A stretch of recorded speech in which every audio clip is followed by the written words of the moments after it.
I was listening to economists speak in last week, and they were saying that our position is worse than those of the banana republics after World War II that all defaulted on their debt.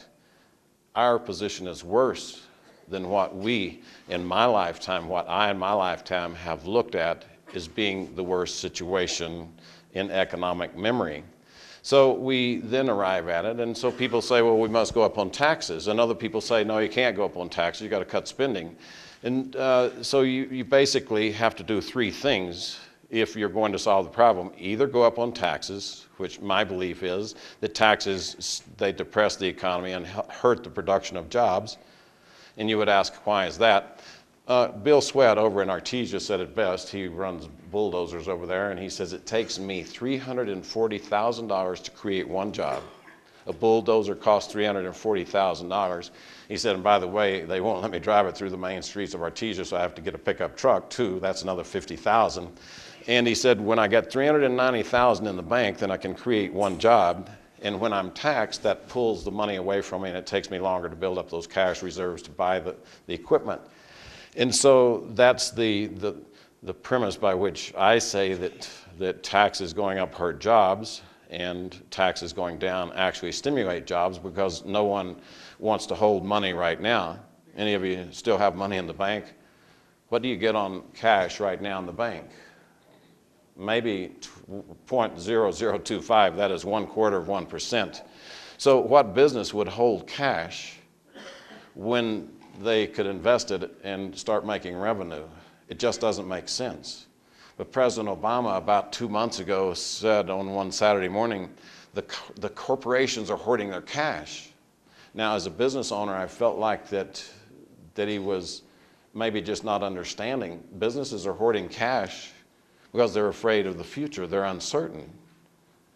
And that uncertainty is freezing the job creation. And so uncertainty drives all of us, and yet we're creating uncertainty at a period when we need job growth.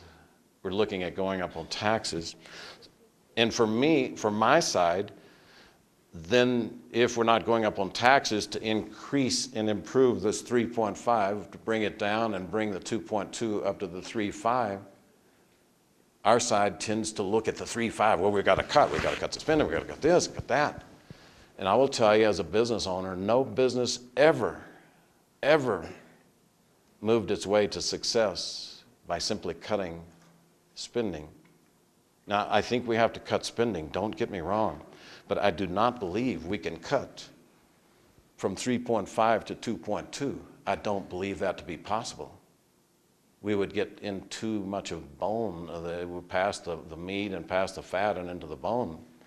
And I do not think that we can take away services from a population when things are very difficult.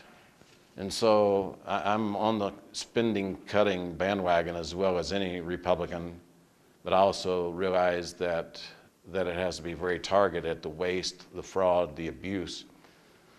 And that's going to keep us from reaching a balanced budget to where we can ever start paying off the debt.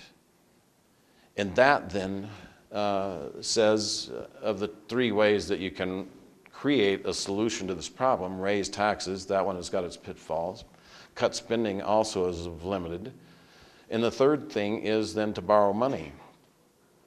Now, my daughter ran into this same problem.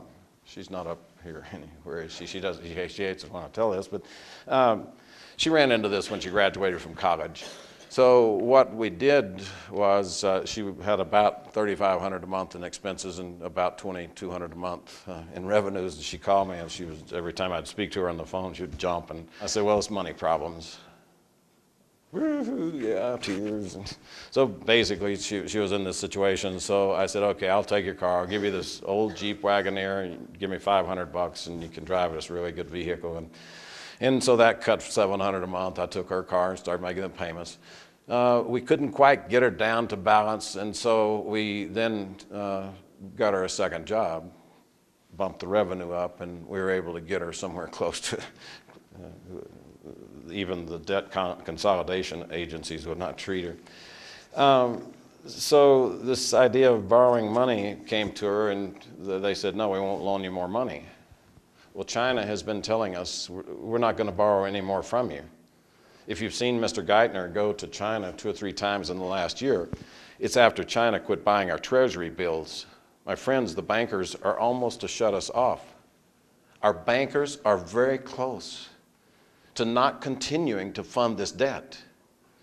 And the system is so unstable. Any of you hear the words QE2 in the last year? QE2 is when we begin to print money we created out of thin air. So governments tend to either raise taxes, cut spending, or borrow money. But then when you begin to print it, you begin to set in motion things that are very disastrous.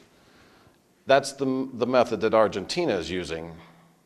Argentina prints enough money that they have, last year, 1,500% inflation. That inflation is what happens when you print money. And by the way, we've printed almost 2.6 trillion in the last 12 to 14 months. If you look carefully, the nations around the world have expressed alarm that we're quantitative easing because they see the debt they're holding in their hands becoming worthless. And that's the reason when Hu Jintao came to the US last week, the head of China, he expressed concerns about our currency. And he expressed concerns about what they're going to get out of it. I hope you're understanding that this is a very difficult situation.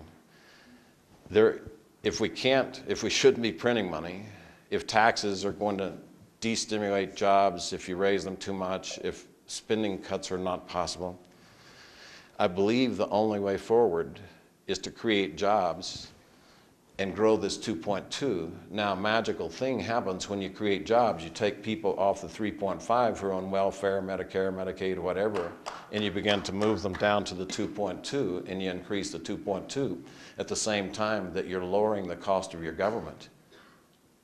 And that is the only solution we have, and yet I look with alarm at what we are doing to ourselves. I was called last week up on the western side of the state. A new regulation that came from EPA is going to shut down 3 of the 5 turbines that produce electricity for Arizona and California. It's not that those turbines are unworkable. We simply regulated them to shut down. Now, the offshoot of that is that 150 coal miners, most of them living on the Navajo Indian reservation, are going to be out of work because we're cutting the amount of coal by almost 60%. 150 people at $60,000 a year plus.